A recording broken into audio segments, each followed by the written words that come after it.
This is Stephen A. Williams, president and founder of the creditrepairshop.com. I want to talk about this lawsuit that was earlier this year, and I had mentioned a little bit about it last year that this was coming down the pike. It's with United Debt Holding, and they also went under JTM Capital Management LLC and United Holdings Group LLC. Uh, and then it has here also known as United Holdings Group LLC, UHG LLC, UHG1 LLC, UHG2 LLC, and I'll explain the reasons why they do that. And it's really like a way for them to sell debt down the line. And usually, whichever LLC is the last one that they form is the one that's going to do all of the dirty work on trying to collect the debt. That's going to be the one, and that's going to say the things that shouldn't be said. And a lot of times, the Consumer Financial Protection Bureau, until now, until probably I would say over the last few years, they've connected all of the debt collection companies together that are doing this. Like they start to look at the books and they're finding a pattern where they're selling to one and then it's selling to another and it's selling to another, and they were like, let's look at these. Are these companies all connected? Are they really just truly the same people? Just they just form different LLCs so they can try not to get in trouble. And they started figuring that out. I think one of the reasons why a lot of these people, and you can see the names of the individuals here, that is public record, that these individuals learned from the big boys and then they went out and did this stuff themselves. The big companies, what they do is they'll buy from one of the bigger portfolio companies and then they'll pass it down and sell it to another company that's really not connected. Some of them are connected, but the majority of them are not connected. They're just selling down line. And they were like, well, what if we just sell down line to each other? Number one, we're going to get the write-off for our company, because in a way what they're doing is they're saying that they're writing off the debt and they sold it to, our other LLC. And then with this LLC is going to write off the debt and sold the debt to the other LLC. So what they're technically doing is just figuring out a way to cheat the tax system. And I'm wondering if that was also put in here, or they're going to make a referral. But so you could see, and I'm going to just hit the main points, and I'm going to put this in this link in the description below the video so you can read through it if you want to see more of it. But I'm going to talk about the things that caught my eye the most.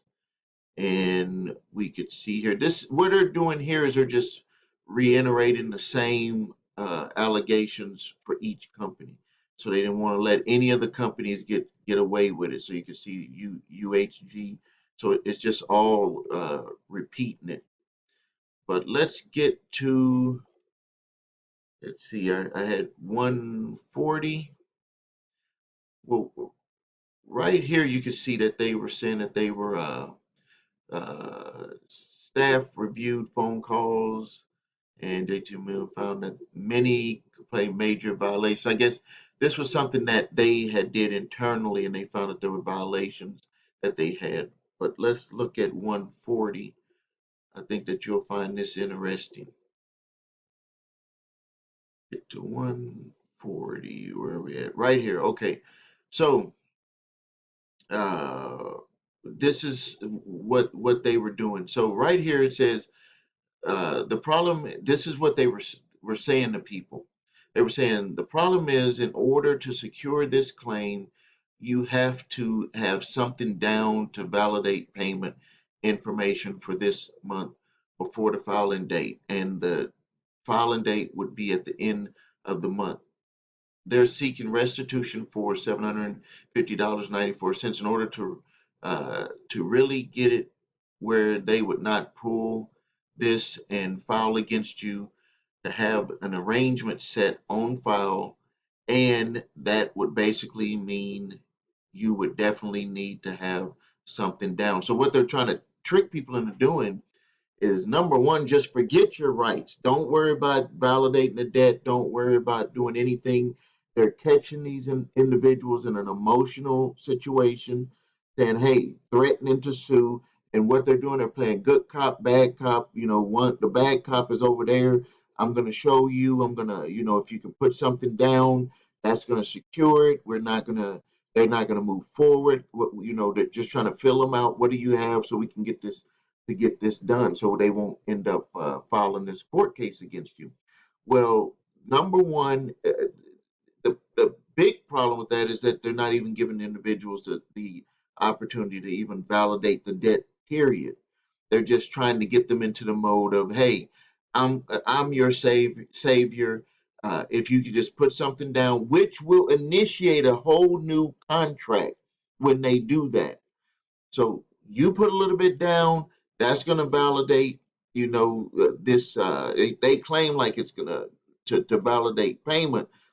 Really, what they're doing is they're validating this debt by making a, and they're adding to the statute of limitations period of time because they've just reset the whole thing by validating it by making a payment, initiating a whole new contract. So what they were doing is they were just calling people. They came up with their own new gimmick to call people and to say, hey, instead of just threatening them, let's call them and say, hey, like we're on the other team that knows that this information is coming down. That this other bureau, I mean debt collection company that we know about that we're not disclosing to you that we're part of is getting ready to come after you for this debt, and we want to try to help you work this out. Here's another one here where the person, debt collector, called. I'm the one who is assigned to this case in accordance with Texas state law. You have a right to be notified prior to any action or judgment being filed against you. Uh, and I guess this is like word for word, and they just typed it out in state superior court. So we have been retained concerning a breach of contract. We handle mediation of, I guess that's saying, for a group of investing attorneys. So what they're trying to tell them is that this group of attorneys invest in portfolios, which is true, and they sue to try to get the money. But what they're not telling them is that they're connected to them and that they're going to try to fool them into paying them some money, which they are really working with that group of investors, attorney investors. So now let's go down to 44. 44. Okay, here we go. And I talk about this a lot. False statements about being able to, well, number one, they're breaking the rules before I even move forward on that. Number one, they're breaking the rules by saying that they're violating the Fair Debt Collection Practices Act by claiming that they're going to sue you if they're not going to sue you. I know it's a gray area, but they cannot do that. That you have to be sued. And I think that what could have worked with this, which they never did, from what I saw, actually take people to court, is that they were just trying to get as many people as they could to fall for this little gimmick that they came up with. And it said somewhere in the complaint here that over 380,000 people were uh, caught up into this little scam that they put. So now it says here false statements about credit reporting. They did not. Now this is something that's a little bit odd that people don't that this specific debt collector didn't do is that they did not report to the bureaus, and I believe that that's because most of the debt that they had was really out of statute of limitations, so they're not going to really be involved in doing that. And let's see here. Sorry about that glitch there. And then they had false threats. Like I still can't believe that people, debt collectors, are would even have you know what to go and do this, but they threaten people with arrest or jail time, and then they were harassing people.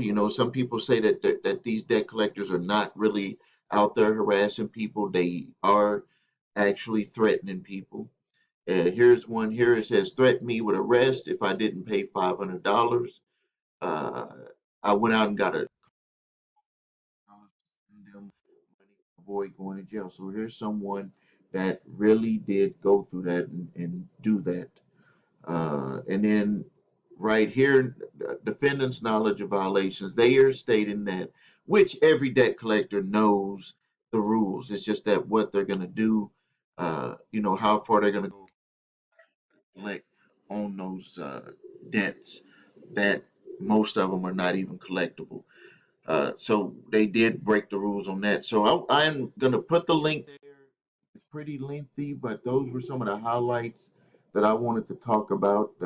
It is, just to repeat it, United Debt Holdings, LLC, JTM Capital Management, LLC, United Holdings Group, LLC, and it says here also known as United Holdings Group, LLC, UHG, LLC, UHG1, LLC, UHG2, LLC. This is if you have any letters that were sent to you from any of these companies, you need to, number one, write to make sure that if for some reason that they maybe sold it to another debt collector that was able to place it on your credit reports, make sure you get that information off. Make sure that you get a letter back from them, or maybe the Consumer Financial Protection Bureau. You can write to them and make sure that this debt is not going to be held against you in anything that might be done in a background check or something like that, because you never know what could potentially come up. All right, I'm going to end the video here. Please like this video. Please subscribe to the channel. Please comment. Please read the entire court action here by the Consumer Financial Protection Bureau. If you need help with your credit, please visit us at thecreditrepairshop.com. Watch the video, What Makes Us Different, where you can see my 8-point validation process, my 2-phase settlement process. If you need your credit reports and scores, go to the website yourthenumber3scores.com. Links are below this video. And remember my 3 letters to stop debt collectors.